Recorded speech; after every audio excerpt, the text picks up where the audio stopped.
Un cordial saludo a todas y a todos los que han tenido la gentileza de acompañarnos en las consideraciones de este conversatorio en torno a la propuesta de marco curricular común de la educación media superior, ¿sí? Vamos a dar comienzo a una segunda sesión en la cual puntualizaremos seguramente algunos aspectos que se consideraron en esa ocasión y vamos a seguir examinando, sometiendo pues a escrutinio ese documento. Si me permiten, paso directamente, bueno, ya sabemos, estamos el doctor Guillermo Hurtado, el maestro Carlos Vargas Pacheco y su servidor, Josulanda. Eh, bueno, ya hicimos una presentación la sesión pasada, no hace falta abundar en este punto. Y me va a permitir nada más hacer un pequeño ajuste a una propuesta que adelantamos, bueno, me atreví a señalar o a hacer en la sesión pasada, en torno a lo que considero que es importante, que es importante en la instrumentación y en el impulso de una política de educación media superior y a todos los niveles, un acuerdo, un acuerdo educativo nacional que sustente una política de Estado en el ramo, ¿no? Un primer punto para precisarlo es que convendría que fuese integral, es decir, que se considerara o se abordara en forma tal que se coordinaran todos los niveles de la educación, desde la primaria hasta la universidad.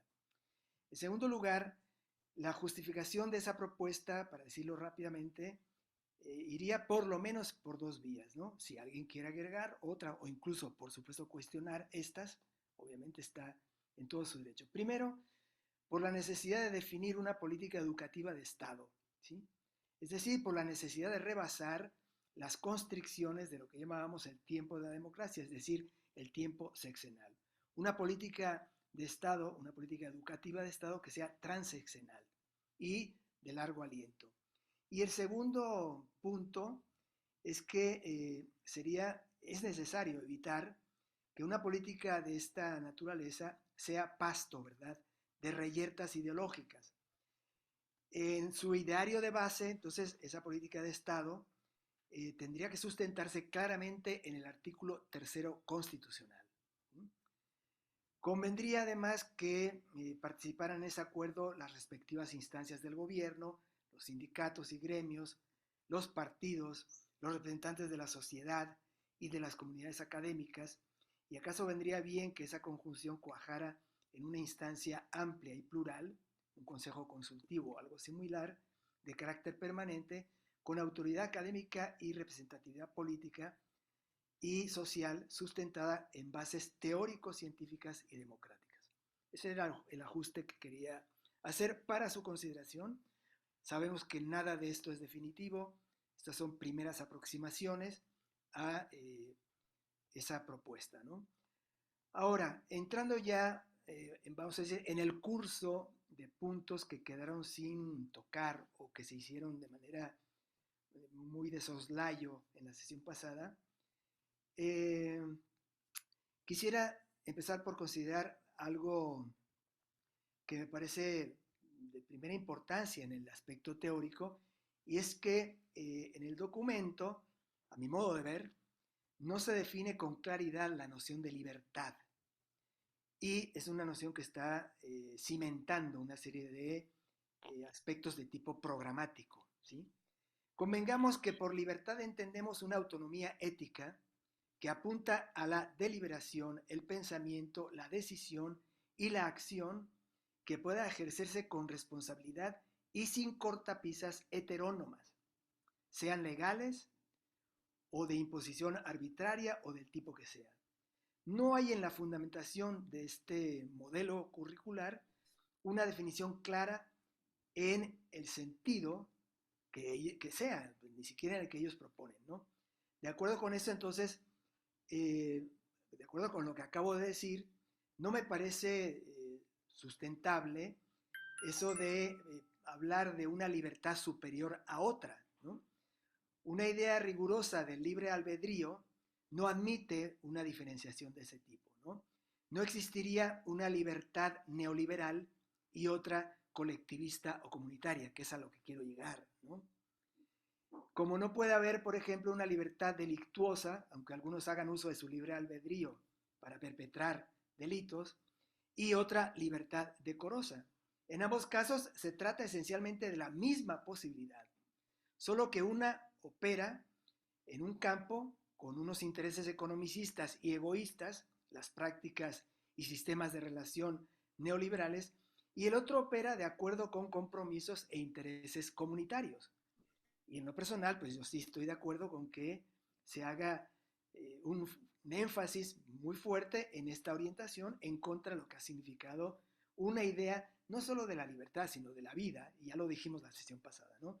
Que convencionalmente denominamos ideología neoliberal. Esto invalidaría el contraste entre libertad política y libertad económica que aparece en el documento, ¿sí? El ejercicio de una libertad económica, entre comillas, natural, básica, es imposible de suprimir. ¿No es libertad económica vender quesadillas en la esquina? Preguntaría yo, ¿no? ¿O no lo es ahorrar un dinero y depositarlo en un banco? En fin, una cosa es, por ejemplo, promulgar leyes para que las grandes empresas paguen impuestos proporcionales a sus ganancias, cosa que la política neoliberal rechaza por completo, sin que esto signifique vulnerar la libertad de nadie, y otra, exigir actuar sin cortapisas en el proceso de obtención de ganancias y de acumulación de capital, que es lo que la desregulación famosa neoliberal propone, ¿no? Lo opuesto a esto sería el ejercicio de la libertad conforme con la ley y la responsabilidad social, y no algo tan amplio y vago como el ejercicio de las libertades políticas. Por último, se confunden el nivel de definición teórica de la libertad con el impulso de un compromiso colectivo, comunitario, cuando se habla de que se fomentará la conversación y otros medios, ¿verdad?, semejantes, para definir lo que habrá de ser superior a la lógica del mercado. O sea que esta zona me parece a mí teóricamente muy confusa. Y para no abusar demasiado voy a un tercer punto, con eso les voy a ceder la palabra, que sería esto, ¿no? El asunto de las competencias, otro punto muy pues, distinto, por supuesto, a este, ¿no? En la sesión pasada se hicieron algunas consideraciones acerca de las competencias y pienso que vamos a tener que volver a hacer otras con más detalle cuando entremos al plano de las progresiones y algunas que tienen que ver con los contenidos concretos, ¿no? Pero por el momento, o sea, ciñéndonos al documento, yo agregaría a lo que se dijo en la sesión pasada, el punto de que las competencias no se descartan en el documento, ¿sí? Solo que se les da una orientación colectivista, comunitarista. Y esto no me parece un detalle menor, porque en este punto de las competencias, que a mi modo de ver, tienen su continuidad en la idea de la transversalidad de los conocimientos que se van a impartir, ¿no?, o que se van a incluir en los contenidos y que se van a considerar como la sustancia, digamos, donde se va a sustentar la educación. Esa transversalidad y esta idea de competencias me parece a mí que forman un continuo, o sea, no hay una ruptura. La idea de la transversalidad no es una ruptura con respecto a la idea de competencia, sino al contrario. Solo que, vamos a decir, en el caso de las competencias, el énfasis está puesto en la eficacia, ¿verdad?, y en la utilidad inmediata de ciertos saberes. En el caso de la transversalidad, pues parece que esto no parecería que no está considerado. Sin embargo, el propio documento señala que las competencias no se dejan de lado y que en ámbitos como la educación técnica, o toda la instrucción que tenga implicaciones operativas, ahí lo de las competencias es válido para quienes sustentan este proyecto. Como digo, pues eso me parece que requiere pues un análisis por las implicaciones formativas, educativas, curriculares, ¿no? Es decir, no estoy diciendo que esté en contra, ¿no?, ni de las competencias ni de la transversalidad.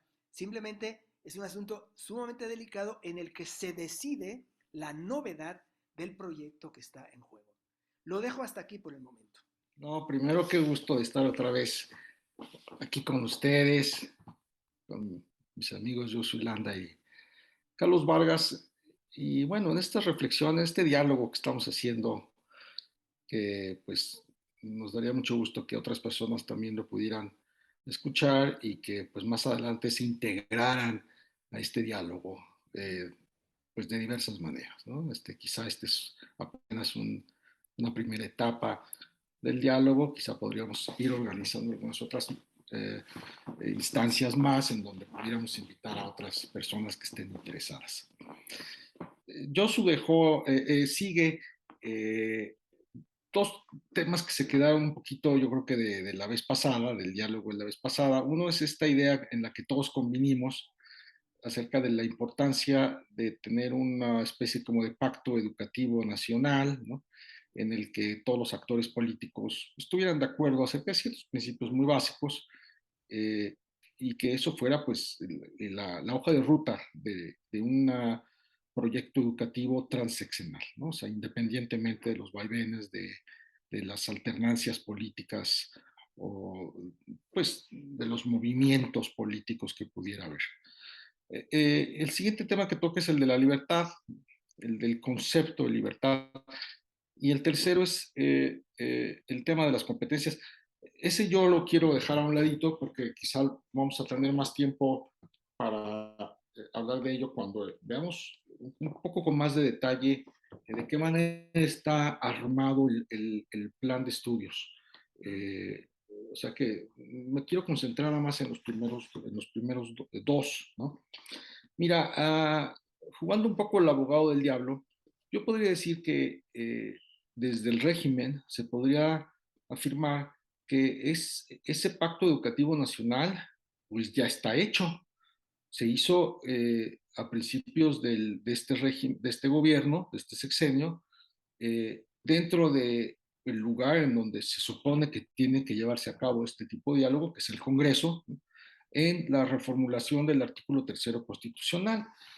Es una reformulación que tomó bastante tiempo, en el que participaron pues todos los actores políticos que están representados en el Congreso, y no solo ellos, también otros grupos que se acercaron a los legisladores, y el resultado de ello fue la modificación del artículo tercero constitucional.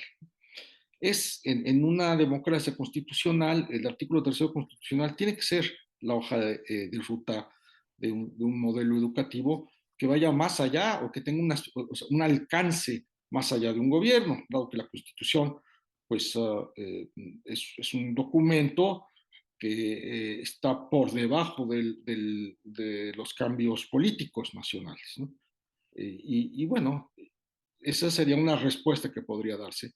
Sin embargo, coincido con Josu en que esta modificación del artículo tercero constitucional no parece ser suficiente para lo que estamos viendo.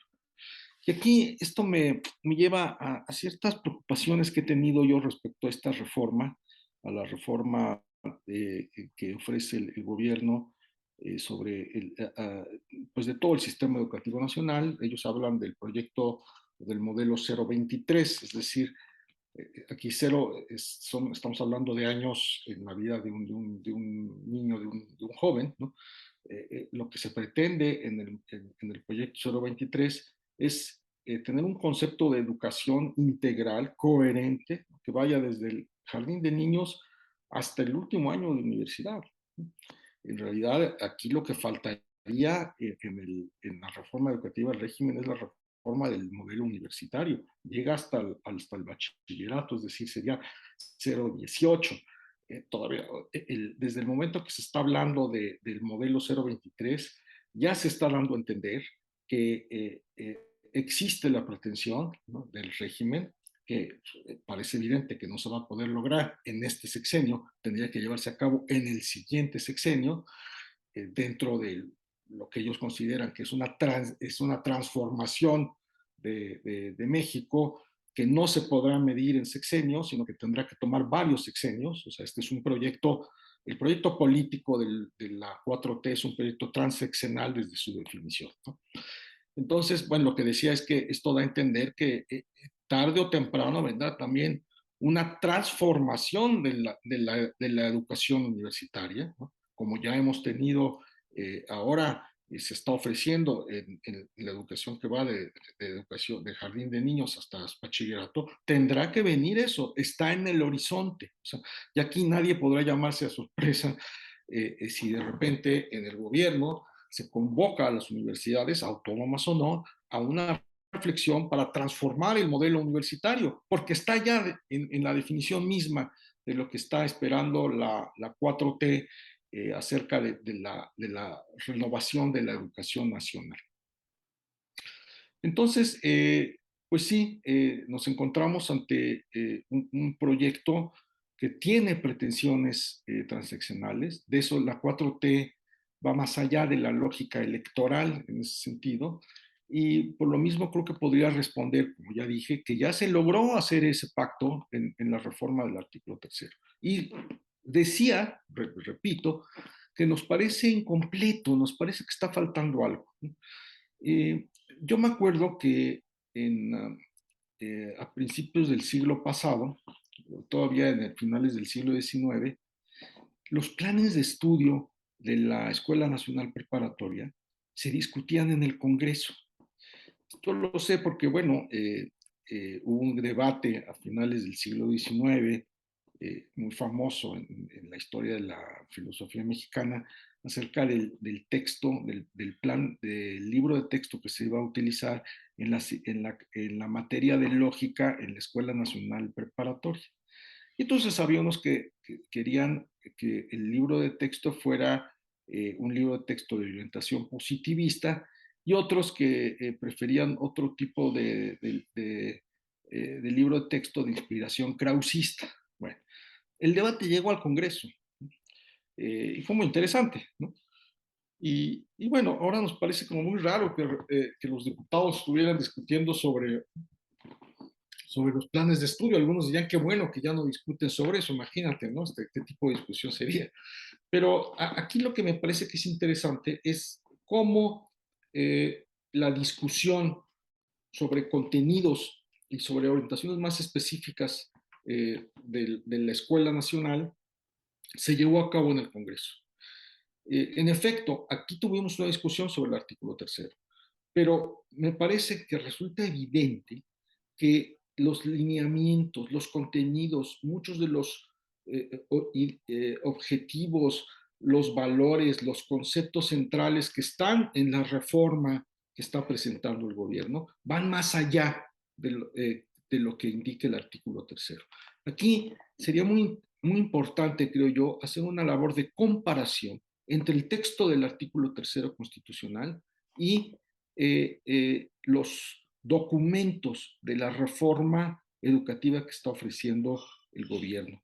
Mi sospecha, no he hecho yo esa labor de una manera detallada, es que estos documentos de la reforma de la nueva escuela mexicana van más allá de lo que propone el artículo tercero constitucional. Y aquí tendríamos que irnos con mucho cuidado, porque creo yo que eh, el artículo tercero debe ser el documento central que acote lo que se haga después, no solo en las leyes secundarias, sino incluso también en los planes y proyectos ofrecidos por la Secretaría de Educación Pública para la Educación Nacional. Entonces, el hecho de que haya habido una discusión, ¿no?, amplia o no, eh, socorrida o ignorada por el grueso de la comunidad nacional en torno a la modificación del artículo tercero constitucional, no invalida que pidamos en este momento una discusión de otro tipo, de otra índole, quizá con otros actores, acerca de las orientaciones y los contenidos de los planes de estudio de la educación de nivel jardín de niños hasta bachillerato. Y aquí, pues ya no serían los partidos políticos los que participarían en una discusión de este tipo, o no solo ellos, ¿no? Como es el caso pues de la discusión que se lleva a cabo en el Congreso, sino que tendrían que ser otros actores, ¿no? Y principalmente pues los actores que tienen que ver de manera más directa con el día a día, el quehacer diario, con las formas, los contenidos, las modalidades de la educación que se lleva a cabo en las escuelas mexicanas. Y en primer lugar, pues me refiero a los maestros, ¿no? Pero no solo a ellos, a los padres de familia y también a otro tipo de organizaciones, el empresariado, por supuesto, las iglesias también, yo creo que tendrían una voz importante aquí. Entonces, me parece que se trataba de un diálogo de otro tipo, de otra naturaleza. Y creo que ese diálogo no se llevó a cabo, ¿no? El gobierno dice que organizó muchas asambleas de maestros para discutir este plan, pero lo que yo he leído en muchos lados es que los maestros se quejan de que los invitaban a ceremonias en donde les presentaban ya algunos documentos como si fueran algo ya decidido, y que bueno, pues estaban ahí nada más haciendo bola, como se diría vulgarmente, y que no, pues no les preguntaron nunca nada, ¿no? O sea, que en realidad esto fue el trabajo de un grupo reducido de especialistas, entre comillas, ¿no? Que está queriendo orientar nuestra educación de una manera que ellos creen que es la adecuada, y que bueno, se están escudando con estas reuniones que hubo con el magisterio, pero en las que en verdad no se tomó acuerdos y no se les pidió también su opinión. Tanto así que me parece que hoy en día muchos maestros están muy preocupados acerca de ese tema. Y ya rapidísimo, porque es un tema que seguramente creo que vamos a estar discutiendo en esta sesión, el tema de la libertad, ¿no? Eh, pues aquí lo que nos ha mostrado es cómo en este plan de estudios se están introduciendo nociones teóricas, ¿no? Eh, por ejemplo, libertad individual, libertad colectiva, libertad económica, libertad política, ¿no? Bueno, tienen una carga filosófica muy pesada, una historia muy larga, pero se están usando de una manera descuidada, ¿no? Como si todos supiéramos qué es lo que significa, como si hubiera un acuerdo acerca de si hay libertades que son más libres que otras, ¿no? O más poderosas que otras, y pues sí, da la impresión de que es como una embarrada de teoría en un documento que tiene pretensiones de ser un documento que ofrezca fundamentos, ¿no? Pero que no está realmente ofreciendo esos fundamentos mientras no aclare con mayor precisión los conceptos que utiliza. Entonces, pues, hasta aquí lo dejaría por el momento. Ok, muchas gracias a ambos. Y bueno, yo me sumo a la alegría y la gratitud por estar aquí con ustedes nuevamente, con estos análisis tan importantes, ¿no? Por lo que estamos atravesando en relación con la educación en general y la educación media superior en particular, ¿no? Bueno, han tocado ya dos puntos que son fundamentales, que son justamente la cuestión de lo del pacto del que hablábamos la sesión pasada. Y bueno, creo que en cierto sentido Guillermo tiene razón con lo que también ha comentado, es que de cierta manera las condiciones que se han colocado antes de la publicación del modelo curricular común y antes de la fundamentación de toda la nueva escuela mexicana en su conjunto, pues de alguna manera eh, se amparaba, en primer lugar, en la reforma que se llevó a cabo a principios del sexenio de López Obrador, en el artículo tercero. Me parece muy sugerente lo que planteas, Guillermo, de hacer como una suerte de comparativa en términos de lo que establece el artículo como tal y lo que está proponiendo ya como plan en extenso la nueva escuela mexicana, que en efecto, ya la peculiaridad que diga que va desde el plan 023 nos indica que claramente va hacia la educación superior. Bueno, ahí respondería, por ejemplo, lo primero que dice el artículo 3 constitucional, si no recuerdo mal, es justamente el hecho de que el Estado debe garantizar la educación desde el preescolar hasta la superior. Entonces, claramente ahí ya el plan 023 se adecua o se coloca en el margen del artículo 3, ¿no? Específicamente. Pero si va a haber, digamos, una especie de línea común de toda la nueva escuela mexicana, lo más probable es que pueda pensarse incluso en algún tipo de modificaciones en el nivel superior. Esto, sí, claro, ¿no? Esto, sin embargo, claro, entraría en muchos conflictos porque hay muchas universidades, la UNAM en primerísimo lugar, pero no solo, ¿verdad? Que cuentan con la autonomía universitaria, ¿no? Entonces ahí seguramente esto va a suscitar bastantes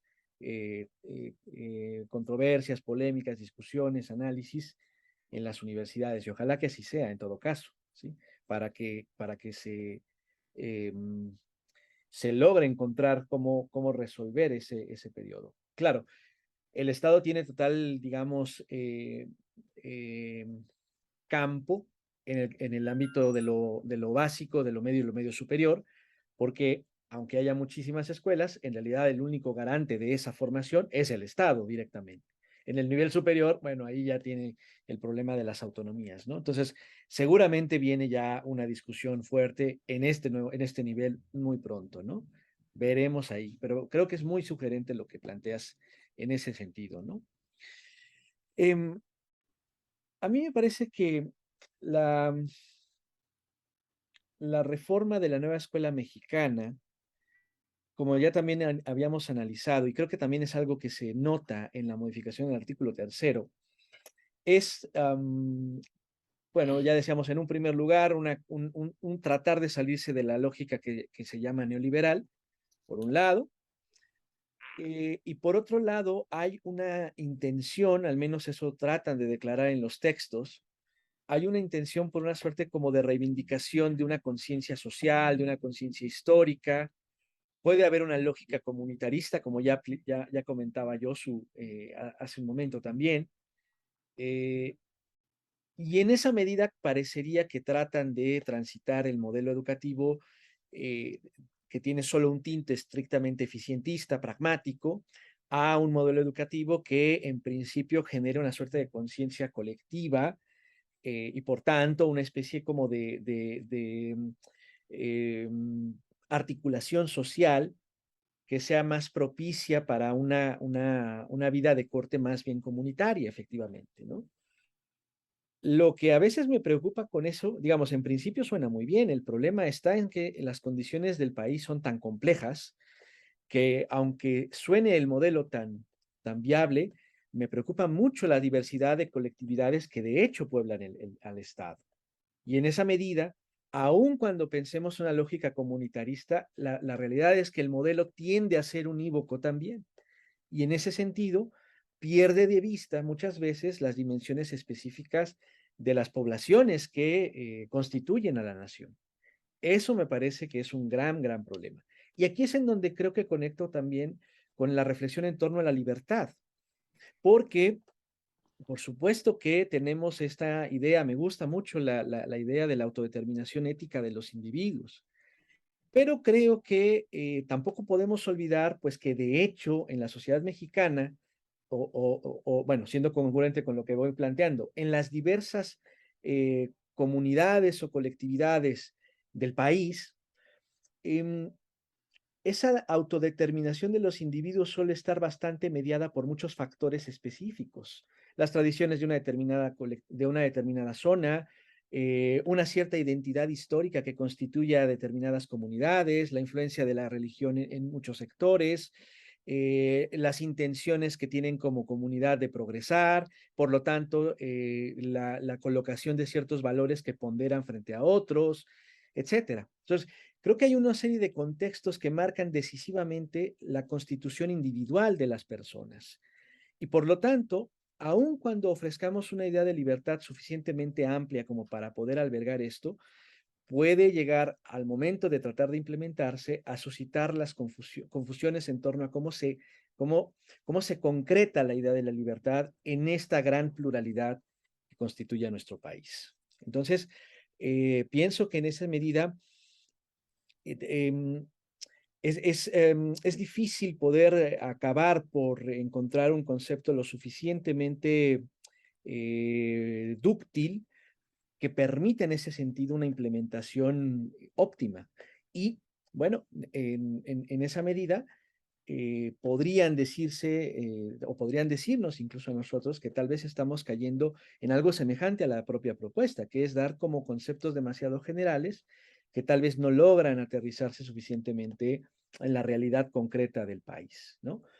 Y no obstante, no podemos dejar de pensar en esta noción de libertad. Entonces, lo que yo traería a la mesa sería justamente no olvidar en este concepto de libertad, pues toda la gama de condiciones que obviamente afectan, intervienen en esta constitución de los individuos, de las individuos también, pues, y en esa medida, pues, que este concepto de libertad necesariamente tiene que estar combinado con una reflexión en torno a la circunstancialidad específica, la historia incluso de la colectividad, las aspiraciones o los orientes que tienen los y las jóvenes, etcétera, ¿no? Pues bueno, para no abusar más de la palabra, con esto empezaría y un poco aprovechando lo que ya ustedes han comentado también. Bueno, a ver, muchísimas gracias pues, por la deferencia del diálogo, ¿no? Ya para empezar, ¿no? Y además, creo yo, pues por la fecundidad de este semillero de ideas en que se va convirtiendo este conversatorio. A ver, eh, el asunto de un acuerdo nacional, dijo Guillermo, y en lo que dijo Guillermo estoy de acuerdo, o sea, ya hay un pacto de fondo que derivó en el artículo tercero constitucional. Sin embargo, aparte de las consideraciones que él presentó, y la verdad no quiero detenerme demasiado en este punto, porque hay tantos que vamos a tener que tener entonces demasiadas sesiones, ¿no? Y no tenemos materialmente esa posibilidad, aunque nos encantaría, ¿no? A ver, yo lo que quiero es acotar un punto. Efectivamente hay un pacto político, un pacto que tiene que ver pues con un poder de la nación, que es el poder legislativo, ¿sí? Que deriva en una reforma constitucional y por tanto establece en la Carta Magna una orientación de carácter universal general, al menos en el ámbito mexicano. Es el artículo tercero constitucional. Sin embargo,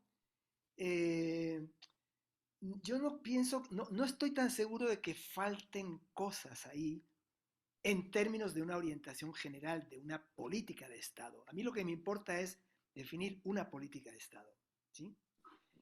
El artículo tercero constitucional no es una política de Estado, pero es la base de una política de Estado, ¿sí? Entonces, la configuración de una política de Estado requeriría entonces otro tipo de acuerdo, ¿sí? Y en ese otro tipo de acuerdo señalaba yo, y creo que no estamos discrepando en este punto, que deberían entrar toda una serie de factores, ¿no? Yo señalé unos, por supuesto faltarían más, ¿no? Incluso Guillermo agregó el sector vinculado con las iglesias en general, en plural, que también me parece pertinente, en fin, ese es un detalle, ¿no? Pero el punto clave aquí me parece que es la configuración de un proceso de definición de una política de Estado que no coincide, ni tiene por qué coincidir exactamente con la definición de un artículo constitucional. Son dos cosas distintas, son dos niveles, ¿verdad? Ese es el primer punto. Y el segundo punto es que una de las motivaciones para proponer esa opción del Acuerdo Educativo Nacional es la reacción de carácter ideológico que ha tenido en ciertos sectores la propuesta de modelo curricular común de educación media superior, ¿sí? A mí me parece que eso no se dirime con dimes y diretes, es ideológico lo que estás proponiendo, no es ideológico, lo mío es ideológico, lo tuyo sí lo es, lo mío no lo es, etcétera, ¿no? A eso me refería yo cuando el punto de base para una política sería lo que ya está señalado en el artículo 3º constitucional, ¿sí? ¿Para qué? Para entonces instrumentar una política transeccional, una política que no tenga que ver ni con el tiempo democrático ni con los agentes concretos de gobierno, de administración pública, y que sea por lo mismo una política de Estado. Eso, entonces, a mí me parece que debe hacerse, y el temor de una ideologización vamos a decir, se subsana recurriendo al referente del artículo 3º constitucional. No hay que ir ni más allá ni menos, y voy a aclarar incluso con detalles por qué no es necesario eso, ¿no? Entonces, en ese punto, me parece a mí que lo que vendría, si estamos de acuerdo, si alguien está de acuerdo, si alguien recoge, sí, lo pactado y lo acordado hasta ahora, pues ahí está. No podemos negar que hay un gran esfuerzo de que algunos agentes políticos muy influyentes en el ámbito magisterial, etcétera, vamos a decir, acordado cosas con el gobierno, y hay cierta paz en un sector que generalmente es tremendamente conflictivo. Y eso a mí me parece, bueno, justamente la labor política y un mérito político, ¿no? Pero eso no debe ser a costa de el impulso, vamos a decir, sectario o de definiciones que tendríamos que estar inventando cuando tenemos el artículo 3º constitucional. No hay que ir más allá, porque si rebasamos eso, entonces sí, bueno, estamos fracturando el pacto constitucional y no estamos permitiendo una política de Estado que realice ese pacto constitucional, ¿no? Que lo lleve a hechos, ¿no? Entonces, a eso me refería yo en los términos de que solo si se llega a un acuerdo y esa política de Estado se sustenta en el 3º constitucional, pues ya la cosa cambiaría. Y no como ahora, que hay una propuesta que ya está siendo objetada por tener ribetes supuestamente ideológicos, ¿sí? Y puede que tengan razón, no tanto en el contenido, sino en la forma como lo están presentando, que parece como demasiado sesgada. Y me parece a mí innecesario, un riesgo innecesario. Y voy entonces al segundo punto, ¿no? Efectivamente, cuando estamos hablando de este tipo de discurso jurídico, y el discurso de un proyecto como el modelo curricular común, estamos entrando en el plano normativo. Ese es un discurso específico, o sea, un discurso que tiene características específicas, ¿no? Bien, entrando entonces, si entramos en el plano normativo, solo podemos hablar en términos de, por lo menos de pretensión universal, o sea, tenemos que hablar en términos universales. No podemos introducir ahí, salvo, vamos, como con grano salis, como decían los clásicos, ¿verdad? Determinaciones demasiado puntuales, específicas, concretas, por decirlo así, sino planteamientos de carácter universal, válido, por consiguiente, para un amplio, vamos a decir, arco, ¿verdad?, de acción y un amplísimo marco temporal, ¿no? Entonces, me parece a mí que el asunto de la libertad, entonces, yo no estoy, vamos a decir, reclamando que se ponga una idea de libertad como la que a mí me gusta, ¿no? Puede que no sea, ¿no? Simplemente estoy reclamando que en un documento de carácter normativo se presente un discurso con esa característica, ¿no? Y ahí entonces el rigor es imprescindible. No se puede hablar, no creo que haya forma de sostener que haya una libertad económica esencialmente distinta a la política, una libertad colectiva esencialmente distinta a la libertad de una praxis económica. O sea, son manejos de conceptos que, como dijo muy bien Guillermo hace un momento, remiten a una larguísima y muy rica tradición, pues nosotros no podemos permitir que eso se trate de esa manera. Ese es el punto, pues, ¿no? Querido Carolus, no creo que el asunto vaya por dejar de lado determinaciones singulares, particulares y concretas y específicas, sino por el lado de configurar un discurso normativo riguroso donde haya ideas claras de lo que es libertad, libre albedrío, autonomía, en fin, responsabilidad, ese tipo de cosas que una vez que se formulan correctamente, rigurosamente, valen para cualquier posibilidad de el despliegue de la autonomía, del libre albedrío, etcétera, etcétera, ¿sí? En ese mismo punto, para facilitar las cosas, diría yo, y no complicarlas, pues, el artículo 3 constitucional, por supuesto que es un artículo larguísimo, muy complejo, no se limita al plano de la responsabilidad social del Estado y de aquello que solía decir cierto discurso de la función directriz o rectora, el Estado rector en el plano educativo. No, no, eso es importante. Y aquí el artículo 3 constitucional ya me parece que no da lugar a ningún, vamos a decir, a ninguna duda en cuanto a que hay una responsabilidad global del Estado en todos los niveles educativos. Pero nos olvidamos de otra parte, ¿sí? Voy a citar nada más como ejemplo, ¿no? Y que podría servir, como decía, de un regulador de todo ese proceso, repito, de definición de una política de Estado. Cito, la educación se basará en el respeto irrestricto de la dignidad de las personas. Aquí tenemos un planteamiento de carácter ético completamente asumible y que puede cumplir una función directriz en una política de Estado sin necesidad de estar inventando que si mi libertad colectiva es mejor y superior a la libertad del mercado y asuntos de ese tipo que son complicaciones innecesarias. Sigue, ¿no? Con un enfoque en derechos humanos, un enfoque de derechos humanos y de igualdad sustantiva.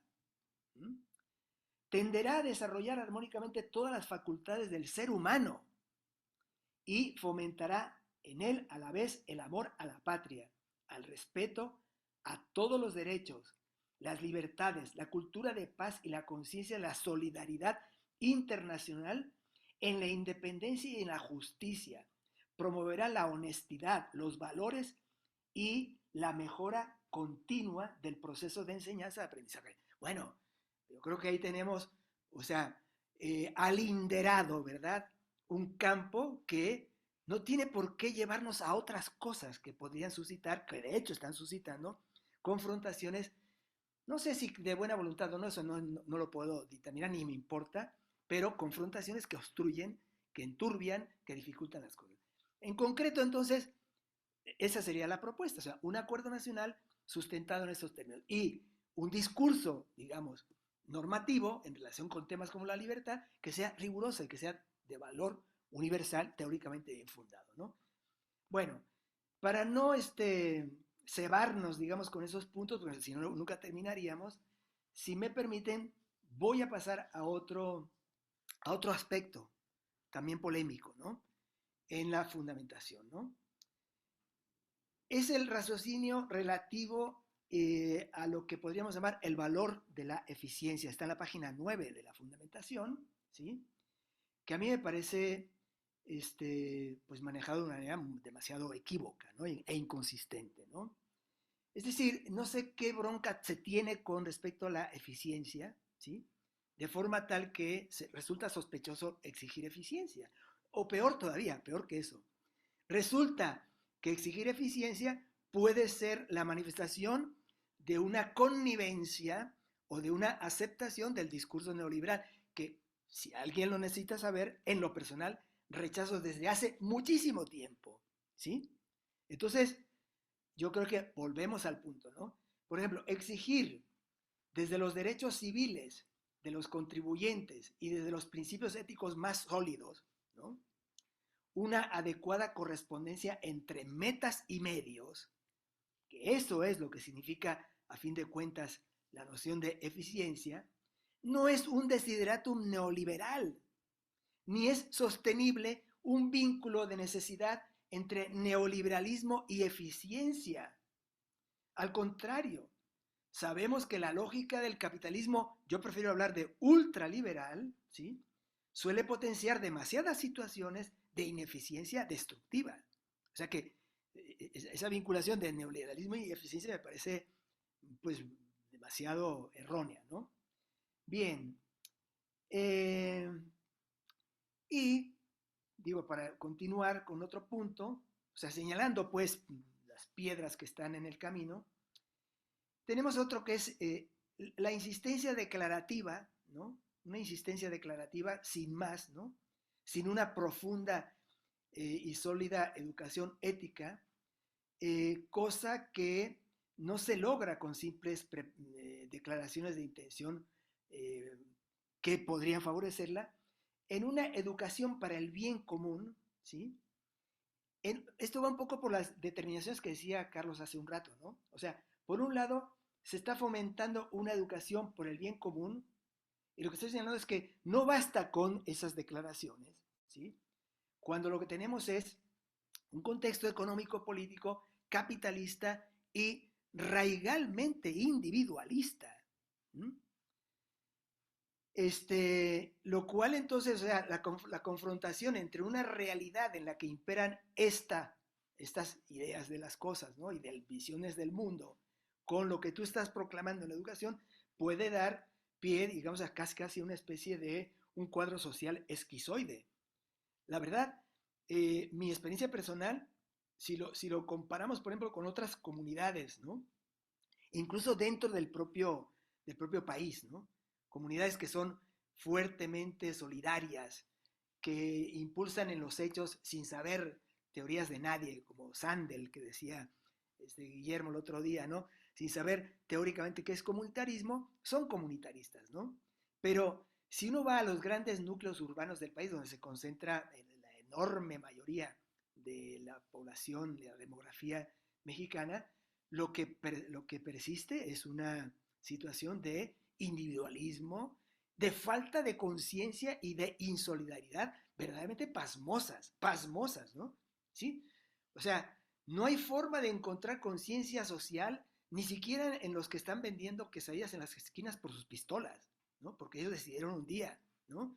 O los que montan un changarro por aquí y por allá, privatizan el espacio público, cierran vías, gente rica y gente pobre, ¿no? Yo todavía si quieren ver el caso, pueden pasar por Chimalistac y encontrar calles bloqueadas con muros de concreto, impidiendo el ejercicio constitucional de la libertad de tránsito, ¿sí? Entonces, eso obviamente es una manifestación clarísima de individualismo, de falta de solidaridad, de inconsciencia, bueno, por las razones que sean, ¿no? Entonces, eh, a lo que voy es que la intención de la subsecretaría, ¿no? Que es muy loable como intención, ¿sí? Y que en lo personal la comparto, pues no creo que se traduzca en medidas y en propuestas y en señalamientos a la altura de lo que significaría una sólida conciencia ética de la pertinencia del bien común, ¿sí?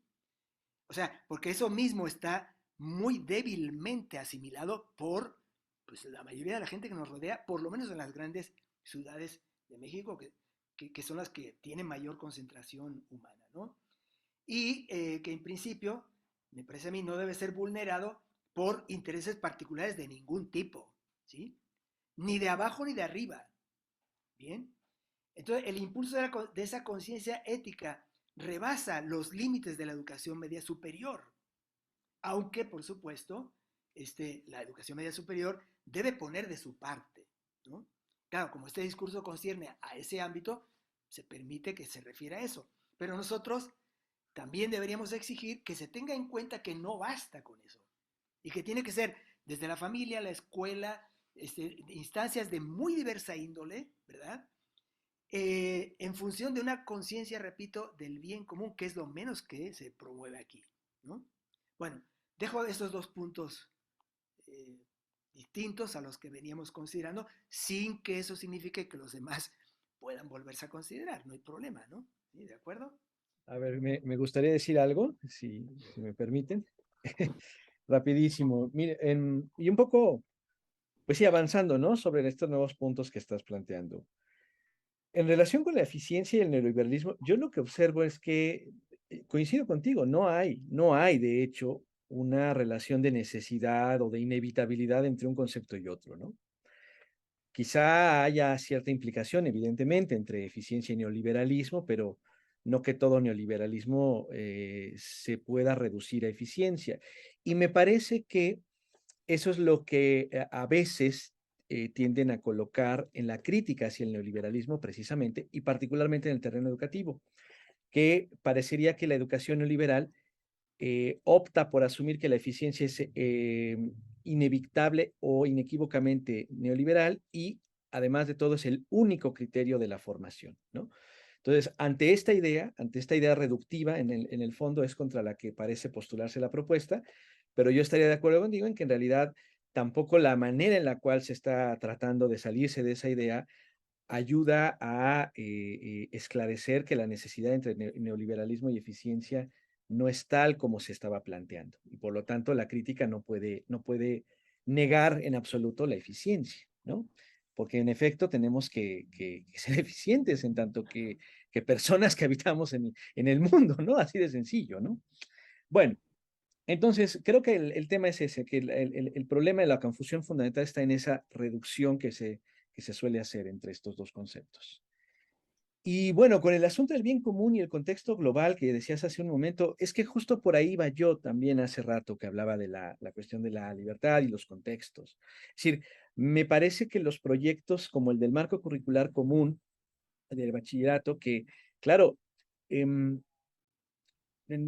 dijiste algo que ahorita vuelvo sobre esto que me llamó la atención, pero bueno, el punto es que la propuesta del marco curricular común pues eso, nos ofrece lo que el Estado considera que debe alcanzar una persona que cursa por el bachillerato y que además en teoría ya debió haber estado cerca de la formación básica en la nueva escuela mexicana. O sea, están apostando por una conversión no solo en términos de contenidos teóricos, sino incluso en una conversión en términos de la disposición personal del individuo, una conversión ética en ese sentido, ¿no? Pero claro, a mí lo que me preocupa mucho de estos modelos es un poco esto que está señalando, o sea, la desconexión que hay entre las propuestas que aunque puedan tener muy buenas intenciones, sin embargo, pueden caer en un gran desconocimiento o en un adrede ignorar pues las circunstancias reales en torno a las y los estudiantes del bachillerato. Yo hablaba de las colectividades diversas, ¿no? Y tú has de alguna manera mencionado algo parecido, o sea, cómo en las grandes urbes, pues lo que vemos es un mundo profundamente desarticulado, individualista, ¿no? En muchos casos claramente egoísta, frente a aspectos que pretenden ser comunitarios y tal. Bueno, ¿cómo va a empatar ese contexto con estas aspiraciones teóricas? Eso es claramente uno de los problemas. Quizá en otras latitudes del país, en donde no solamente no necesitan teorizar sobre lo comunitario, sino que de hecho son comunitarias, sin necesidad de acudir a ningún teórico al respecto, vamos, pues esto lo verán y simplemente quizá reafirmen algo que de hecho ya hacen, ¿no? Y que bueno, tendrán que registrar en una serie de documentos que consignarán que están cumpliendo con el avance y tal, ¿no? Pero bueno, creo que ese es uno de los grandes problemas que yo le veo a la fundamentación, esa relación entre el contexto real del país, que insisto, es multívoco, tremendamente diverso, y las líneas generales que está postulando la propuesta, ¿no? Eso es un poco lo que quería señalar. O sea, un poco lo que primero dije, quería conectar con este asunto que ahora estoy reiterando, reforzando, en torno a esa pluralidad respecto de las aspiraciones generales que tiene la propuesta, ¿no? Y ya solo para cerrar, algo que decía que quería mencionar, no estoy seguro, creo comprender que se trata, el documento que estamos analizando, de una especie de normativa, pero no estoy muy seguro de que el texto tenga realmente un carácter, o sea, en términos ya jurídicos estrictos, no estoy seguro que el documento tenga un carácter de corte normativo. Me da la impresión de que más bien pretende ser algo así como la justificación teórica del plan, del modelo educativo, pero no sé si es lo mismo esto que un texto de corte estrictamente normativo. Aquí al menos yo declaro que no lo tengo tan claro y en ese sentido, bueno, haría el matiz. Creo que este documento pretende ser una justificación teórica más que el texto estrictamente normativo como tal, ¿no? Pero bueno, a lo mejor se me está perdiendo a mí la identidad entre estas dos formas de comprender el texto, vaya. Listo. Si me permiten una precisión sobre esto último, Mm. porque fui el causante de esta duda. Por favor, por favor. Eh, a ver, rapidísimo, ¿no? Lo normativo no se limita a lo jurídico. Lo normativo viene de todo lo que sea nomos, ¿no? Que finalmente implica deber ser.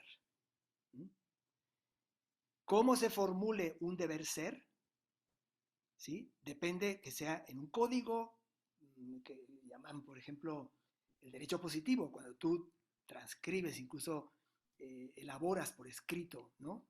Esa normativa, o también está, por supuesto, las normas no escritas de la moral, ¿no? Y están todas las prescripciones, todo discurso prescriptivo en términos de formulación de orientaciones, líneas de acción, etcétera, etcétera. O sea, todo lo que sea implícita o explícitamente prescriptivo y por consiguiente derive en algún modo del deber ser, ¿sí? Eso es normativo. No tiene por qué ser un código legal, ¿no?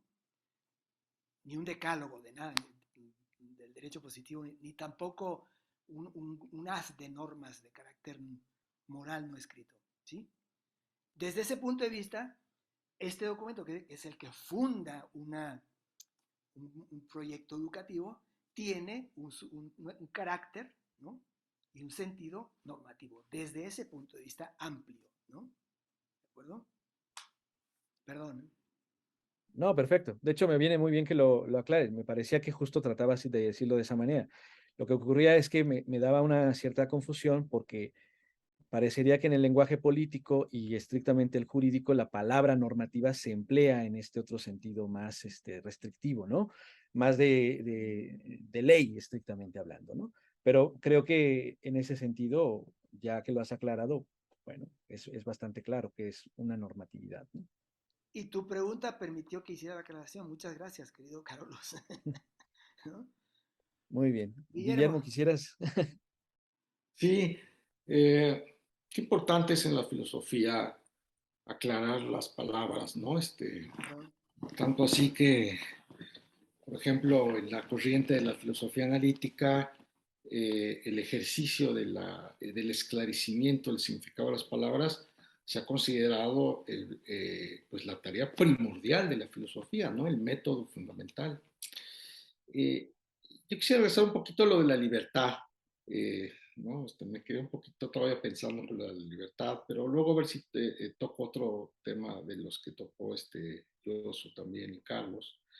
Y en la página 4 del documento hay un parrafito que lo leo, dice, en lo general, el modelo del bachillerato, el MSCMS 2022, establece la superioridad de la libertad del ser humano en una sociedad que se sustente en el bienestar común por sobre la libertad de mercado que se soporta en el mayor beneficio y la eficiencia. Allá sale también lo de la eficiencia, el eficientismo. Es muchos discursos se dice, es que estamos en contra del eficientismo. Bueno, este es un párrafo que yo creo que es un muy buen ejemplo de cómo en este documento de repente los conceptos se mezclan, ¿no? Pero fíjate bueno, esto está en este documento, pero yo lo veo en muchos otros documentos de la Cuarta Transformación, incluso en los del presidente, ¿no? A veces como esta mezcla y esta confusión, ¿no? Conceptual, bueno, no es privativa de la 4T, ¿no? Pero bueno, dado que estamos en este momento examinando un documento de la 4T, pues lo estamos señalando. Me da la impresión de que de repente como que los conceptos se van arrastrando a lo largo del tiempo, ¿no? Van arrastrando y uno los va recogiendo, ¿no? Pues por aquí, por allá, ¿no? Se quedan guardados en nuestro vocabulario y bueno, en el vocabulario individual y también de grupos, ¿no? Por ejemplo, como el de la izquierda mexicana, ¿no? Y esos conceptos ahí se quedan pues guardados y luego pues no tienen su significado habitual y los mezclamos de manera pues a veces hasta irresponsable. Yo veo aquí pues ciertas pares de conceptos que han sido pues muy discutidos en la tradición política mexicana desde antes de la Revolución Mexicana y que los hemos ido jalando, ¿no? Desde entonces, ¿no? Hasta el presente. Una, la diferencia, la distinción entre libertad política y libertad económica. Eh, que yo recuerde, por ejemplo, quizá uno de los primeros documentos en donde se hace esta distinción, ¿no? Desde la izquierda, ¿no? Para atacar el concepto de libertad en lo que sería pues la derecha o el liberalismo, es un texto de Flores Magón que se llama precisamente así, libertad política y libertad económica. Y bueno, a partir de entonces, pues una corriente muy importante de la izquierda en México, de la izquierda revolucionaria y postrevolucionaria, pues, enfatiza la distinción, ¿no? Para criticar la libertad de los liberales, ¿no? La libertad de los conservadores, la libertad de los reaccionarios frente a esta otra libertad que la llaman libertad económica. Ahora, el concepto de libertad económica es un neologismo, podría decirse, es un concepto analógico, ¿no?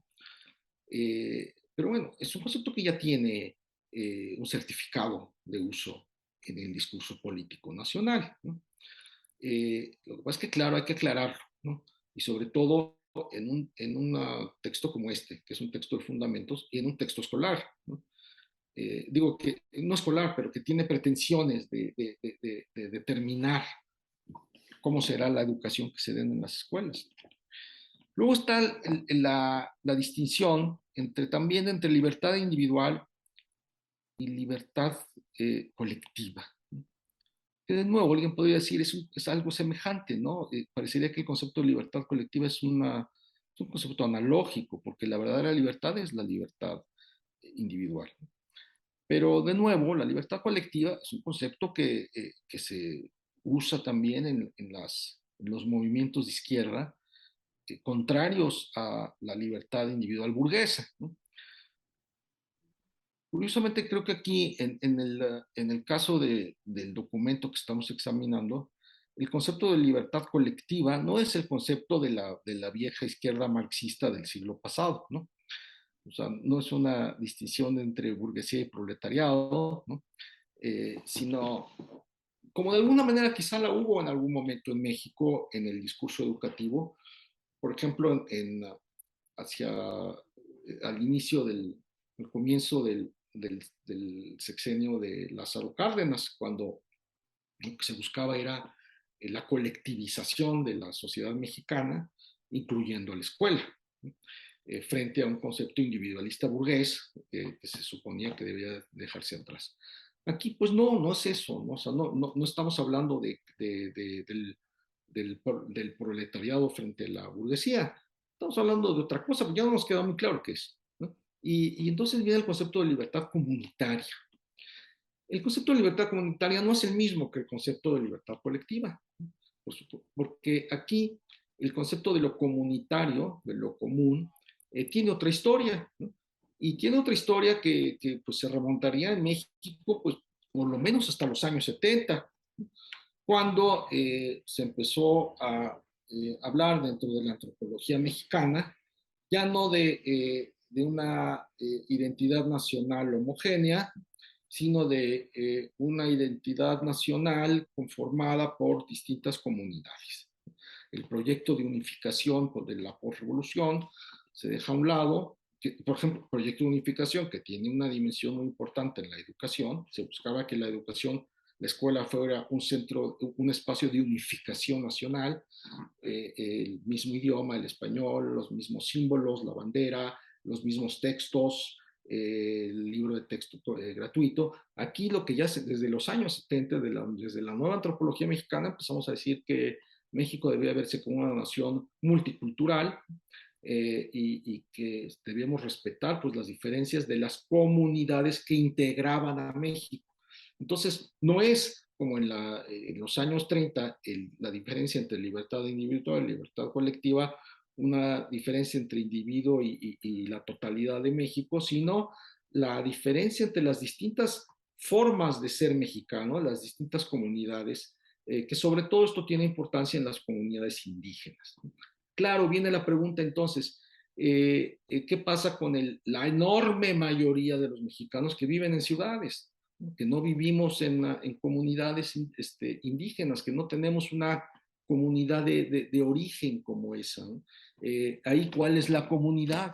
¿De qué estamos hablando cuando estamos distinguiendo entre individuo, libertad individual y libertad comunitaria? ¿De qué estamos hablando cuando se dice de manera normativa, por supuesto, como dice Josu, aunque no sea legal, ¿no?, que la escuela mexicana debería fortalecer el sentido comunitario de los mexicanos? ¿Cuál comunidad?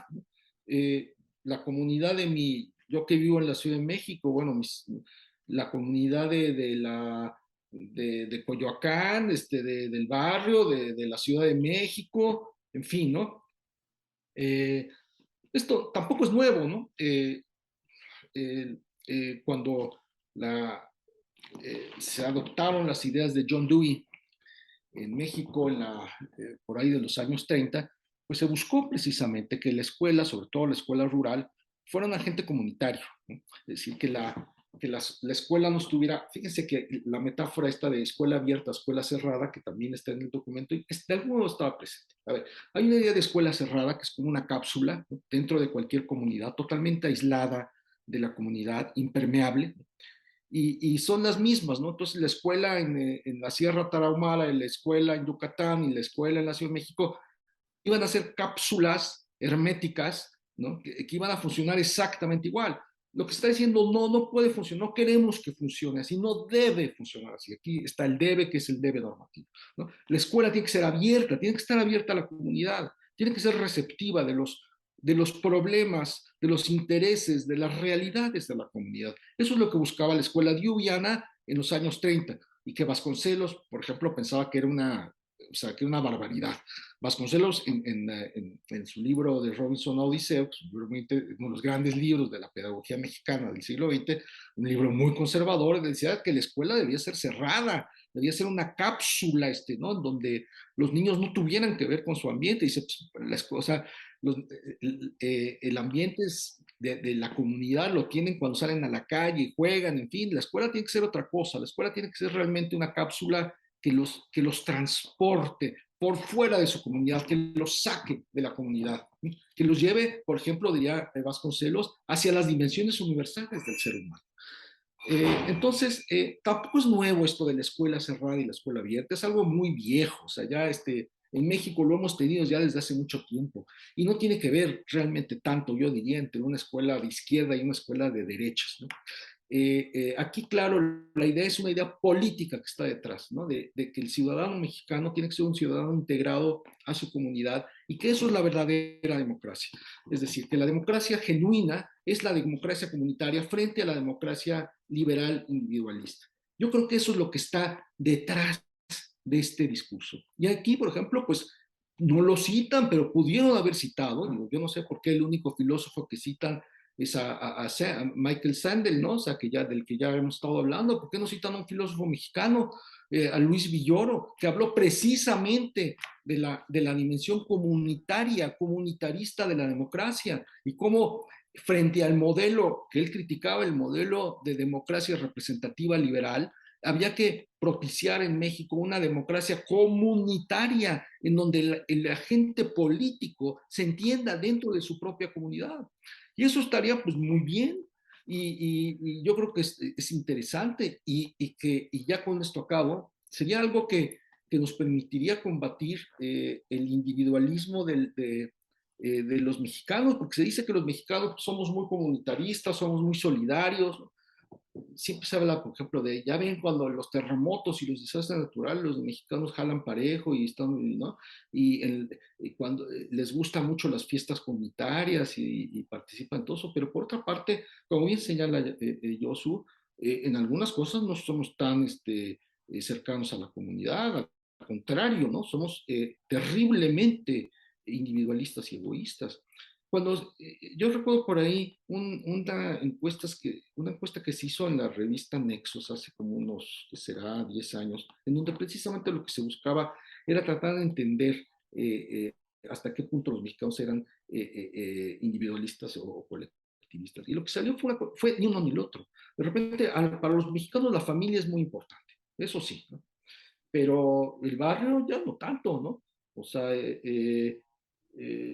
los mexicanos tienen una idea de comunidad muy peculiar, ¿no? O sea, de colectividad también muy peculiar. O sea, es mi hermano, mi mamá, mi cuñado, ¿no? Pero ya el vecino que, ¿no?, se amuele y los de la cuadra también y la delegación, pues ya ni me importa, ¿no? Entonces, esta idea, falsa idea de que los mexicanos tenemos un espíritu muy comunitario y que por culpa del maldito neoliberalismo lo hemos ido perdiendo y nos han querido desintegrar en átomos sociales que nada más se interesan por sus propios intereses, pues, es también un mito. ¿Y a qué va todo esto? Y ya con eso quisiera cerrar ahorita esta participación mía.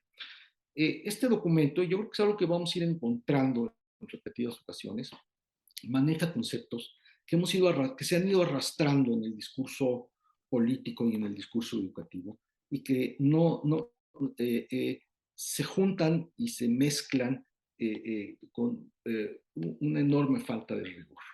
Un documento de fundamentos, ¿no?, como se espera que sea creo que sí, y en eso estoy totalmente de acuerdo con yo, soy también contigo, Carlos, que debe haber sido más cuidadoso por lo que toca al uso de estos conceptos centrales, de estos conceptos fundamentales, porque precisamente tiene una dimensión normativa. Este es como un documento guía de todo lo demás y lo que estamos viendo es que no hay, ¿no? Aquí no hay una claridad conceptual a ese respecto. Y ya un último punto.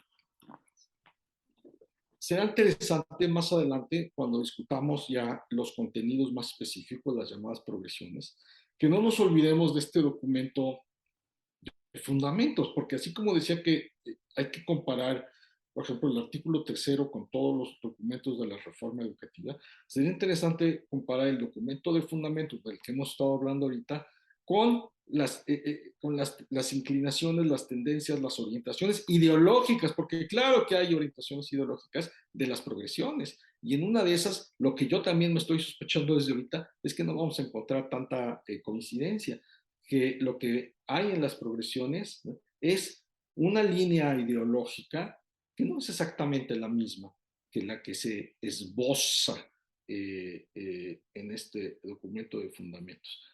Y ya tenía otras cosas que decir sobre los otros conceptos que dijo Josu, pero si ya con esto ya creo que es suficiente. Gracias. Bueno, a ver, bueno, es que ese es el punto, o sea, tenemos tal cantidad Sí. de asuntos que abordar y tan poco tiempo que, y bueno, pues a veces tenemos que guardarnos cosas, ¿no? Pero bueno, como son tan importantes, creo que vale la pena eh, hacer, digamos, un tratamiento, un abordaje que sea pues lo más claro, ¿verdad? Y lo más exigente y lo más riguroso, ¿no? Ese es nuestro deber y en eso estamos, ¿no? Modestamente, con nuestras limitaciones, nuestros obstáculos y demás, ¿no? Ahora, simplemente en torno a este asunto de la libertad, me parece que sería importante, pues sí, yo recojo algo que es un dato histórico que tú has señalado ya en dos ocasiones en esta sesión de hoy, Guillermo, que es el peso que tienen en la tradición mexicana, en la historia, digamos, ideológica en un buen sentido de la palabra, eh, el manejo de ciertos conceptos, ¿no? Eh, es muy llamativo esto como algo casi casi singular con respecto a México, ¿no? Yo vengo, tú también has estado en otros países, ¿no? yo vengo de otros países, y es raro encontrar vamos a decir, esa fijación tan extrema muchas veces, ¿no? En ciertas nociones, ¿no?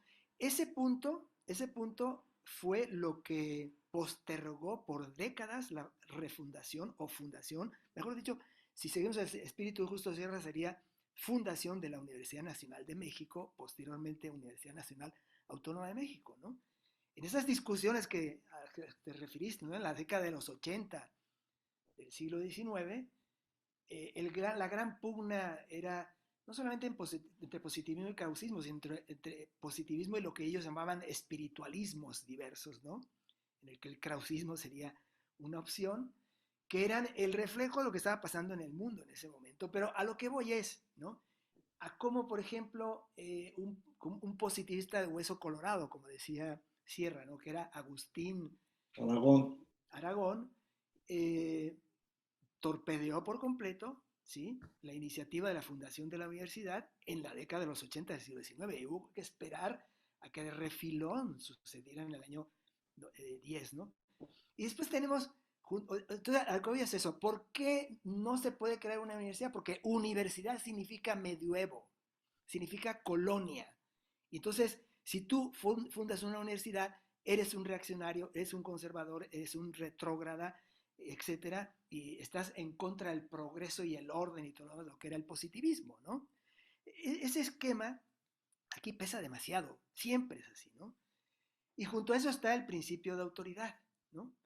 Que lo haya dicho un prócer de la independencia, con independencia, digamos, o con al margen de la consistencia que tenga o no un planteamiento, pues pesa mucho más eso que la consistencia. Entonces, bueno, por eso nuestra función, somos más amigos, ¿verdad?, de la verdad que de Platón. O sea que somos más amigos de la verdad que de Flores Magón, que de Justo Sierra, que de Agustín Aragón y de quien se ponga por delante, ¿no? Y bueno, estamos cumpliendo con nuestro deber. Entonces, dicho esto, hay otro punto que me parece que no debemos perder de vista. El asunto de la libertad y todo lo que tenga que ver con el componente ético, que es el fundamental, pienso yo, en todo esto, tiene que ver con algo que dijimos en la sesión pasada, es si no tenemos una referencia de paideia sólida, ¿no? Y por tanto, no definimos con claridad el tipo de agente de humanidad, ¿no? Prefiero hablar así, ¿no? En el que se cifra todos estos proyectos educativos, bueno, también nociones como la libertad, entonces andarán papaloteando por aquí y por allá conforme a perspectivas ideológicas.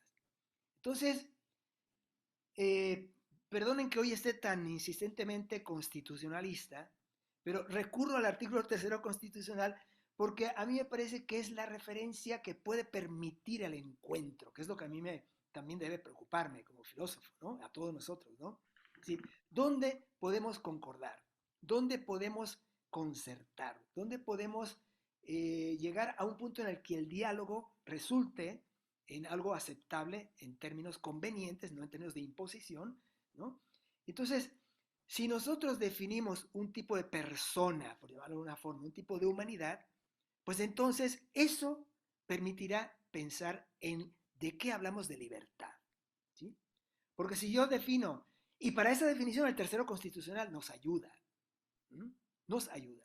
Entonces, conforme con lo que diga el tercero constitucional sobre el tipo de persona que debemos formar en el proceso educativo general, bueno, ahí es donde tiene sentido y pertinencia pensar en qué tipo de autonomía ética, en qué tipo de libertad, ¿no? En qué tipo de relación con la comunidad, en qué tipo de relación consigo mismo, con el mundo, con la alteridad, etcétera, significa eso, ¿sí?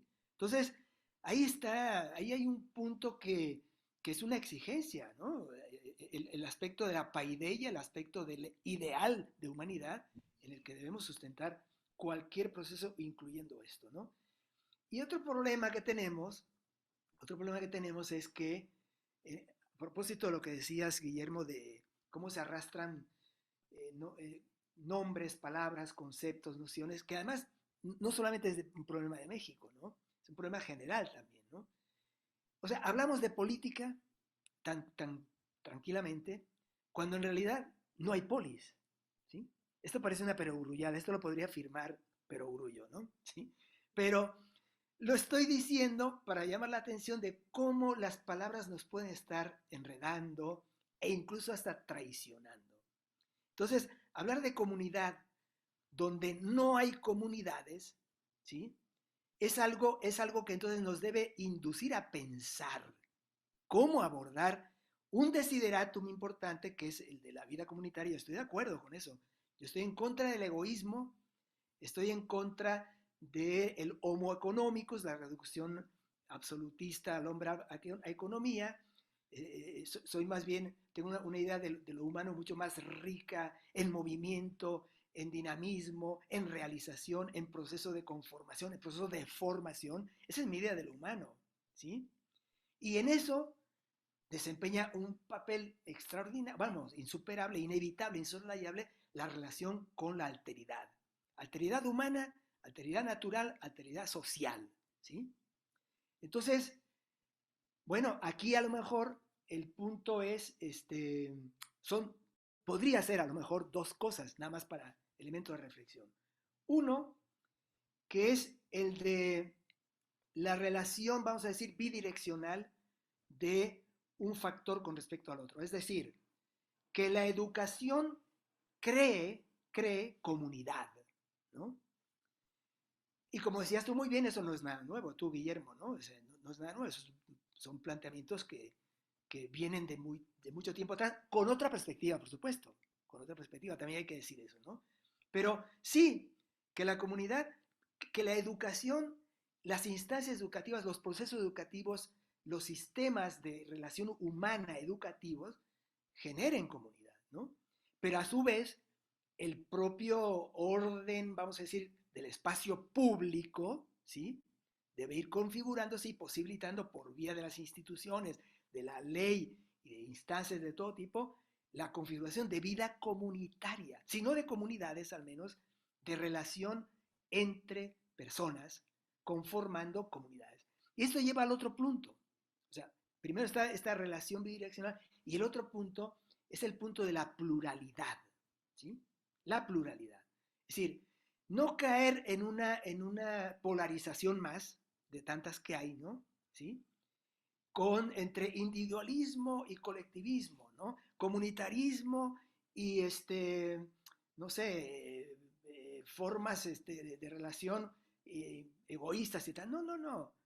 U organizaciones, ¿verdad? En las que lo único que importa es la eficiencia, ni siquiera la eficiencia, a veces la pura eficacia, que no es lo mismo que eficiencia, ¿no? ¿Sí? La pura eficacia, a veces hasta con tintes, puede llegar a tener hasta tintes extremos y hasta criminales, ¿no? Con tal de cumplir las metas, hágase, ¿no? Eso no es eficiencia, es puro eficacismo. Y yo estoy completamente en contra de eso, ¿no?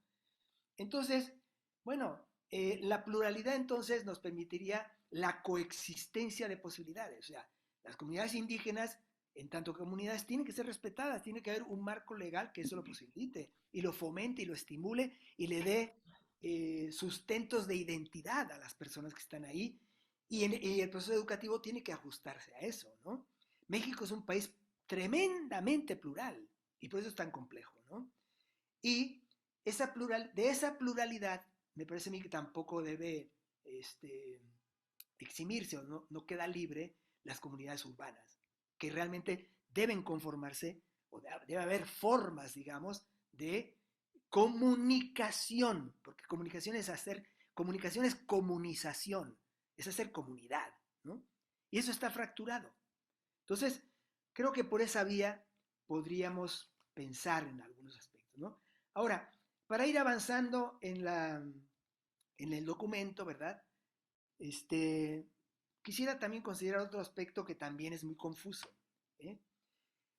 El documento, Fundamentos del modelo curricular común, cuestiona la pertinencia de la globalización neoliberal, ¿sí? Esta es una objeción con la que yo en principio estoy de acuerdo, ¿sí? Pero este hecho o esta necesidad de cuestionar esto, o de cuestionar esa supuesta pertinencia, el documento lo afronta solo con el aspecto de la conexión, la conexión entre escuela y comunidad, ¿no? No creo que esté viendo más allá de eso, ¿no? Entonces deja de lado, me parece a mí, no sé, a lo mejor por la época en la que se hizo puede ser, ¿no?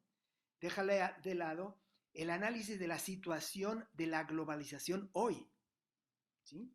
Porque en realidad el documento se presentó hace escasas semanas, pero vete a saber cuándo empezaron a hacerlo, desde cuándo está tramando el doctor Juan Pablo Arroyo, y perdón, quiero pedir una disculpa, ¿no? A la colega Luis Elena Pérez, ¿no? Que yo dije que era López, ¿no? Una disculpa, fue un lapsus de mi parte. No sé cuándo empezaron a tramarlo, pero lo cierto es que ya hoy, a mí me parece que esa globalización está dando indicios de quiebra, ¿no? Tanto por la pandemia, que por supuesto no aparece nombrada por ningún lado, que yo recuerde, ¿no? ¿Sí? Porque seguramente se hizo antes de la pandemia o se hizo sin pensar en ella.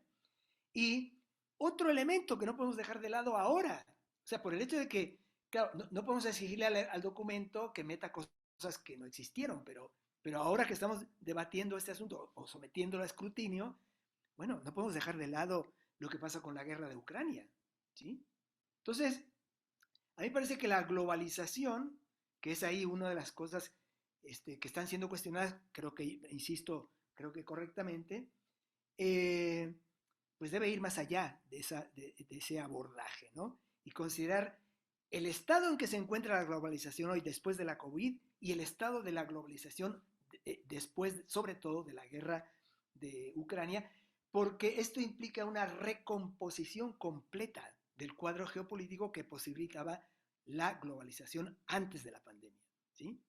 Hoy con una Rusia bloqueada, sancionada, etcétera, que a su vez está aplicándole sanciones y medidas coercitivas o de medidas de carácter, vamos a decir, de guerra asimétrica o como se quiera llamar, en el plano económico, ¿no? Eso ha desbaratado por completo la vieja globalización y el hecho de que China esté claramente repuntando como potencia económico-militar alternativa frente al poderío de Estados Unidos, la OTAN y sus aliados, eso cambia por completo el cuadro, ¿no? Ahora, eso no es solamente asunto geopolítico, a lo que voy es a esto, ¿no?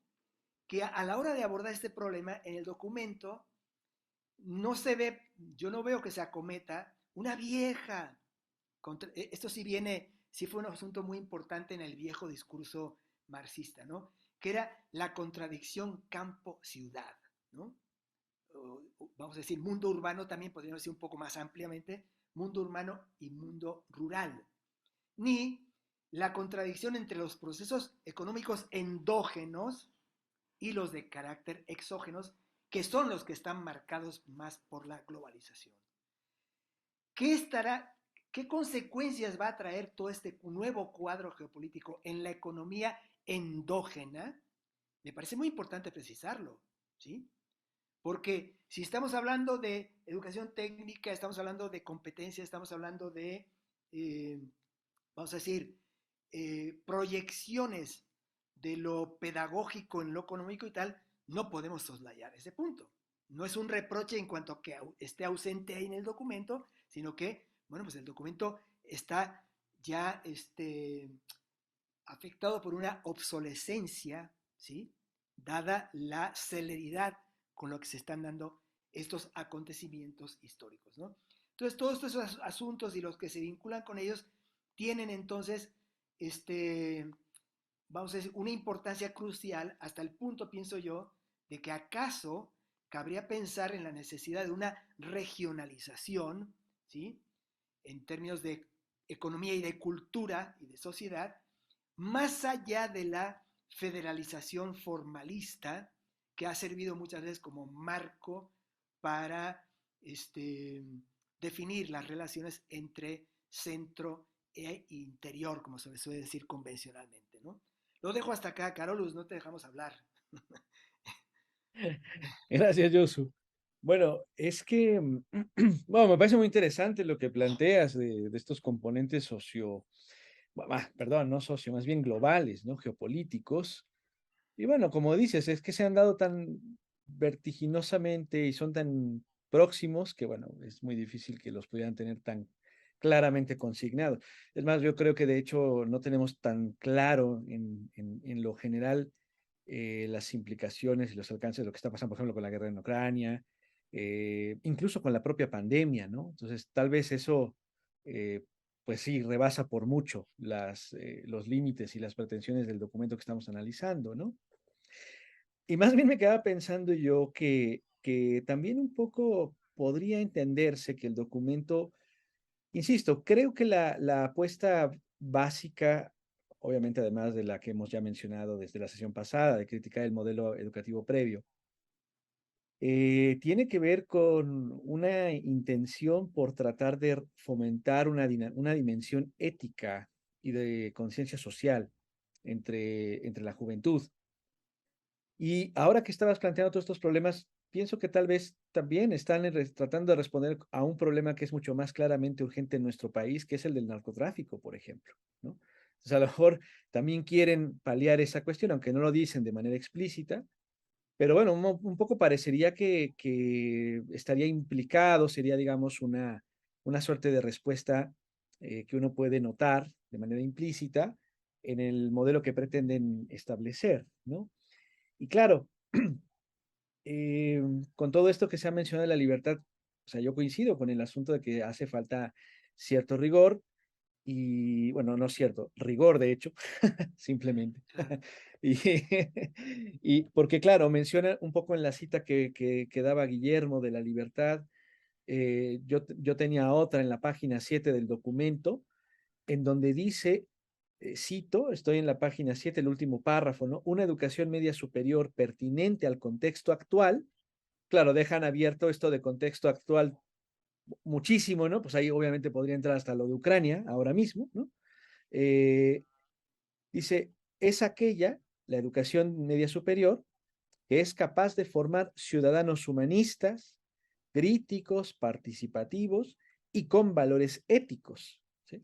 Pues es esta la condición para ejercer, y aquí vuelve el tema de la libertad, ¿no? La libertad política por sobre la libertad económica, ¿sí? Y claro, esto es claro, ¿no? Entonces el problema es que hay dos libertades, ¿no? Es un poco lo que señalabas al principio, ¿no? Ahora, esto me recuerda mucho el discurso que dio López Obrador en la toma del cargo ya como tal, ¿no? No sé si se acuerdan cuando justamente uno de los planteamientos fundamentales era el de separar lo político de lo económico. Lo dijo explícitamente, que era una intención, separar el poder político de la injerencia económica. Bueno, esto que acabo de leer me parece que está resonando claramente a esa idea, ¿no? Y por ello pienso que quienes redactaron el documento asumen una suerte de preponderación de una idea de libertad y de nueva cuenta, no están digamos, llegando al núcleo de lo libre, pero sí piensan en algo así como tener más campo de acción, más de autodeterminación en términos de nuestra interacción social frente a lo que tal vez entienden como libertad económica, que casi que puede estar resonando acá el dejad hacer y dejad pasar y ya está, ¿no? Sí, esta cierta llamada del liberalismo que después el neoliberalismo evidentemente recuperó, ¿no? En fin, pero pienso que en todo caso, este modelo de marco curricular común lo que pretende es darle digamos, eh, una dimensión ética y lo que creo que nos queda en falta es justamente la dirección de, bueno, y cómo es esta dimensión ética. Todo lo que hemos estado discutiendo me parece que reafirma el problema, ¿no? Tenemos un México plural, dices tú, Josu, y me parece muy, muy bien, ¿no? Lo plural es también múltiples posibilidades de articular el propio ser, inclusive lo político, pero también eso supone muchos conflictos internamente, ¿no? Entonces, eh, aunque tiene muy buena, bueno, no sé si muy buenas, pero bueno, al menos parece que tiene unas intenciones que pretenden enfatizar, como lo dice en esta cita que acabo de leerles explícitamente, valores éticos, de nueva cuenta hay una cierta nebulosa, una cierta nube en torno a cómo se constituye este joven o esta joven que va a pasar por la educación media superior, ¿no? Me deja sumamente intrigado y bueno, suena a un buen deseo, inclusive podríamos llamarlo así, pero en este tenor tampoco le veo demasiada diferencia con otras muchas propuestas anteriores en la historia de nuestro propio país acerca de cómo ser un buen mexicano y que en los hechos, pues al parecer no se concretan, ¿no? Guillermo, no sé si tuvieras algún comentario con Fíjate respecto qué a esto. interesante que estaba diciendo Carlos sobre qué se entiende por lo ético en el documento. Pero no solamente qué se entiende por lo ético en este documento, sino qué se entiende por lo ético en el régimen actual. Que es algo que ha sido muy machacado por el presidente, sobre todo en la primera mitad de su sexenio, ahora ya no tanto, ¿no? Y eso tiene que ver con la famosa guía ética. ¿Se acuerdan de la guía ética ¿Alguien que se acuerda? hizo?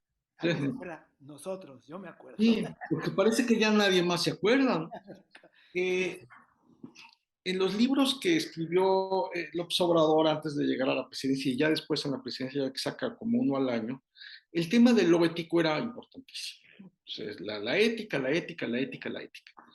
Eh, en el, cuando en su primer año de presidente, el tema de la ética, dijo, vamos a hacer una guía ética en donde se van a poner los principios del nuevo gobierno.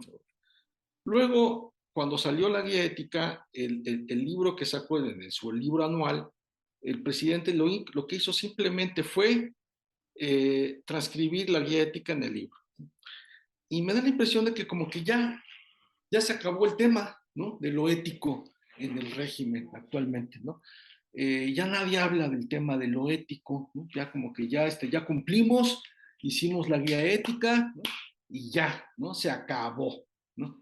Y a mí me parece que es muy importante que examinemos el tema de lo ético en estas discusiones que tenemos, ¿no? Precisamente porque es un concepto filosófico que incluye no solamente lo moral, ¿no? Sino, por supuesto, como enfatizaría Josu con su conocimiento de los conceptos claves de la filosofía antigua, la paideia, ¿no? eh, es decir, no solamente lo moral, sino toda la conformación de lo humano, ¿no? O sea, y aquí yo creo que es importante que hagamos eso. Tú leíste un párrafo ahora, Carlos, que me pareció muy interesante tomando esto de lo humano, porque decían que querían crear un sujeto humanista, ¿no? ¿Cómo decían? Algo así. Fíjese cómo este uso del término humanista es un uso del observador, ¿no? Es un uso del discurso particular del presidente, porque él dice, yo soy humanista y esta es una a ver, no está entendiendo, por supuesto, humanista en el sentido de las humanidades clásicas, ¿no? Sino parece que está entendiendo otra cosa. Y aquí, así como como en mi intervención anterior dije que el documento va arrastrando toda una serie de palabras, ¿no? De la tradición política mexicana, es muy claro también que en este documento y en otros hay palabras del discurso presidencial que se introducen casi como si fueran una especie como de reacción, te estoy mandando ahí un mensajito, estoy usando tu mismo discurso, en fin. Eh, es como una adaptación del discurso del gobierno, del discurso del Estado mexicano, al discurso muy particular del presidente. Y esto también, y ya con esto acabo, este concepto de humanidad, de humanismo, lo vamos a tener que también retomar cuando veamos el área del bachillerato nacional que se llama humanidades, en donde supuestamente está filosofía.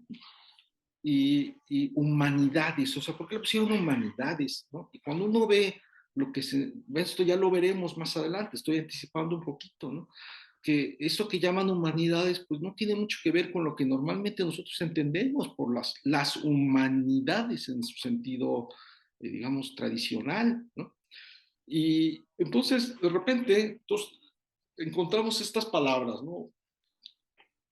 Humanismo, humanidades, ¿no? Usadas de manera muy libre, eh, respondiendo yo creo que a intereses no solo ideológicos, sino incluso políticos del momento, que me parece contaminan el documento y pues no le otorgan ese carácter de fundamentos, ese carácter fundacional que creo que debería tener. Entonces yo con esto yo creo que ya acabaría por hoy casi, ¿no? Esta conversación. Bueno, Ya estamos cerca del tiempo. en realidad me parece a mí que hemos, vamos a decir, derivado en la autoconciencia de algo que veníamos haciendo, ¿sí? Que era precisamente hablar de ética. O Uh-huh. sea, básicamente todo lo que hemos venido hablando el día de hoy ha sido, eh, vamos a decir, un discurso relacionado con lo ético, lo cual por supuesto no le quita ningún mérito eh, a la observación que hacía tanto Carlos como Guillermo, ¿no? En el sentido de que a lo mejor están pensando en cosas como el narcotráfico y tal, ¿no? Pero a ver, aquí yo quiero aprovechar, pues ya que salió a colación esto, ¿sí? Para señalar dos cosas. En primer lugar, ya los componentes explícitamente éticos del proyecto, ¿no? Explícitamente, o sea, donde se nombra lo ético, lo moral, etcétera, sobre todo lo ético, ¿no? Eh, Me parece a mí que más adelante aparecen estas referencias puntuales acerca de lo ético y qué se pretende hacer ahí, ¿no? Pero bueno, me parece a mí que esas referencias pecan de una falta, ¿no? Una falencia importante que es, perdone que lo diga, o sea, no quiero ni ser ni parecer ofensivo ni arrogante ni nada por el estilo, simplemente me llama la atención que las referencias a lo ético explícitas no parecen remitir a la conciencia de la magnitud del problema ético que tenemos, ¿sí? Yo soy, desde hace tiempo, ¿verdad?, partidario de la idea que vengo incluso propagando, incluso en los hechos, trato de realizar una labor en ese sentido, vengo planteando la idea de que estamos en presencia de un descomunal déficit ético, ¿sí? Y esto se traduce en un montón de fenómenos, algunos de muy largo y de muy profundo alcance y otros menudos y cotidianos y que nos rodean en la vida normal y corriente, ¿no? Tenemos los enormes niveles de corrupción, no solamente el narcotráfico, ¿no?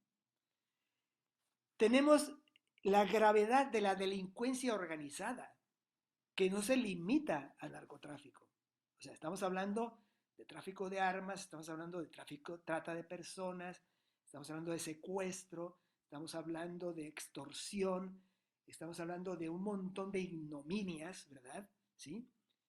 Que en algunas partes, bueno, han calado muy profundamente y han echado raíz y hay lugares en los que se ha dicho y se ha demostrado, aparentemente al menos, que han desplazado incluso a las representaciones de lo ético y de lo político, ¿no? Es decir, al propio Estado, y no se diga a instancias como la escuela, etcétera, como fuentes de lo que sería una referencia ética, ¿no? Entonces, el asunto es mucho más grave en esa parte de lo que el documento da muestras de reconocer, ¿no? Pero muchísimo más grave, ¿no? Y eso va desde esas manifestaciones tremendas, ¿no?, increíbles, y que nos están todos los días estremeciendo nuestra propia existencia cotidiana, hasta minucias, ¿sí? Como, no sé, pues la indisciplina en cualquier sentido, no cubrir con ninguna responsabilidad, no tener el más mínimo respeto, ¿no? Ni por el otro, ni por lo otro, ni por nadie, ni por uno mismo siquiera, ¿no? O sea que el déficit ético es amplio y profundo, ¿sí? Es extensísimo y es profundísimo. Y no logro la manera de exagerar, incluso si me lo propusiera, ¿no?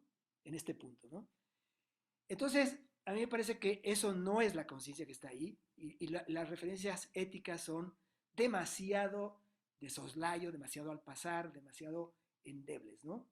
Ahora, dado ese terrible déficit ético, ¿sí? Que afecta a la sociedad mexicana al igual que a la mayor parte del mundo, diría, ¿no? La educación media superior no puede sustraerse del esfuerzo supremo que debe hacerse a todos los niveles, en todos los espacios institucionales, en pro del fomento de una positiva voluntad de valor, ¿sí? Porque es muy fácil llenarse la boca diciendo, vamos a promover educación en valores, ¿y eso cómo se come? Para empezar, ¿qué entiendes por valor? ¿No? Y las confusiones ahí, o sea, esa noción de valor es una de las que más se están profiriendo de una manera más confusa, ¿no? Como otras. Casi todas las que tienen que ver con el ámbito ético se manejan así, pero la de valor es particularmente especial en ese punto, ¿no? Entonces, bueno, como decía, lo importante es ver qué se hace con lo que considero que es constitutivo de lo humano, pues una voluntad de valor, ¿no? En la gente, ¿no? Y también de las virtudes morales.